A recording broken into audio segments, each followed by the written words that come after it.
যদি আমার বাবারও মূর্তি কেউ নির্মাণ করে আমি সেই মূর্তিও ভেঙে গুড়িয়ে দেব। আর আমরা বঙ্গবন্ধুর বিরুদ্ধে নই, আমরা বঙ্গবন্ধুর মূর্তির বিরুদ্ধে। আমরা বঙ্গবন্ধুর বিরোধী নই, আমরা বঙ্গবন্ধুর ভাস্কর্যের বিরোধী।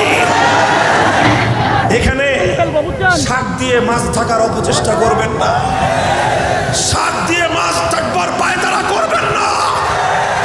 কথা বলবেন পরিষ্কার ভাষায় বলেন। আবার পরিষ্কার বলছি, আমরা ভাস্কর্য বিরোধী, আমরা মূর্তির বিরোধী। সেই মূর্তি যদি বঙ্গবন্ধুর হয় সেই মূর্তির বিরোধীও আমরা। সেই ভাস্কর্য বা মূর্তি যদি প্রেসিডেন্ট জিয়াউর রহমানের হয় আমরা সেই মূর্তিরও বিরোধী। সেই মূর্তি যদি আমার বাবারও মূর্তি কেউ নির্মাণ করে আমি সেই মূর্তিও ভেঙে গুড়িয়ে দেব। আমার নবী মুহাম্মদ আরবি সাল্লাল্লাহু আলাইহি ওয়াসাল্লাম যেদিন মক্কা বিজয় করলেন, বাইতুল্লাহর ভিতর থেকে 360টা মূর্তি অপসারণ করেছিলেন। এই 360 মূর্তির মধ্যে আল্লাহ নবীর পূর্বপুরুষ হযরত ইব্রাহিম আলাইহিস সালাতু ওয়াস সালাম এবং ইসমাঈল আলাইহিস সালামের মূর্তি ছিল।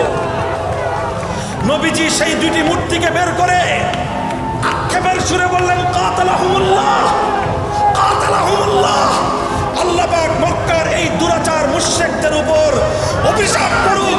কত বড় বেয়াদব, কত বড় গুস্তাখ, কত বড় অথর্ব।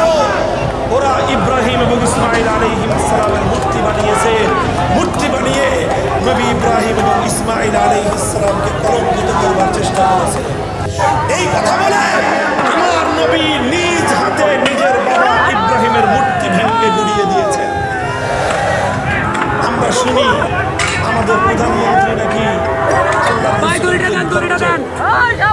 বিশ্বাস করি আমরা তিনি আল্লাহ রসুলকে মহব্বত করেন, তিনি নবীদের আদর্শে মদিনার সনদে রাষ্ট্র চালাবার প্রত্যয় ব্যক্তকারী প্রধানমন্ত্রী।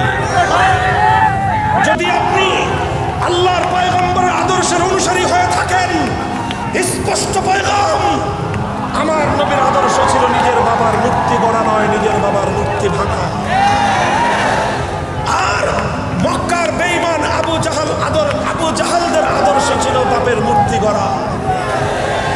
কাজেই আপনার সামনে রাস্তা পরিষ্কার, আপনি হয় আবু জাহালের উত্তরসূরি আর না আপনি মুহাম্মদুর রাসূলুল্লাহর উত্তরসূরি। যদি আপনি আপনার বাবার